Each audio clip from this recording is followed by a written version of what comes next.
বিধান হলো আল্লাহর কোরআন। আল্লাহ তাআলা পবিত্র কোরআনে বললেন, ওয়ামান লাম ইয়াহকুম বিমা আনজালাল্লাহু ফাউলাইকা হুমুল ফাসিকুন আই কাফিরুন আই জালিমুন। যে ব্যক্তি আল্লাহর এই কোরআন দিয়ে সমাজ বাস্তবায়ন করে না, জমিন বাস্তবায়ন করে না, সংসদ বাস্তবায়ন করে না, তারা কখনো মুসলমান হতে পারে না, তারা হলো কাফের, কাফের, কাফের। সম্মানিত উপস্থিতি, এখানে আমার যে অনেক জ্ঞানী আলেম আছে, আমি এটুকু বলতে চাই, আমরা এই দেশে অনেকের শাসন ব্যবস্থা দেখেছি।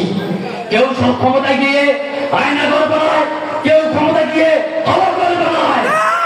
এই দেশে আর কোনো খুনখারামি হতে দেওয়া যাবে না। আগামীর বাংলাদেশ আমরা আলেম ওলামার বাংলাদেশ দেখতে চাই, কথা বলে ঠিক কিনা? আগামীর বাংলাদেশ আমরা আলেম ওলামার বাংলাদেশ দেখতে চাই, কথা বলে ঠিক কিনা? সে আশা ব্যক্ত করে দাঁড়িপাল্লা মার্কায় ভোট দিয়ে ইয়াসিন আজাদ ভাইকে আমরা বিপুল করে জয়যুক্ত করবো বলে ইনশাআল্লাহ। এবারে আমরা বক্তব্য শেষ করছি। আসসালামু আলাইকুম ওয়া রাহমাতুল্লাহি ওয়া বারাকাতুহু। আলহামদুলিল্লাহ।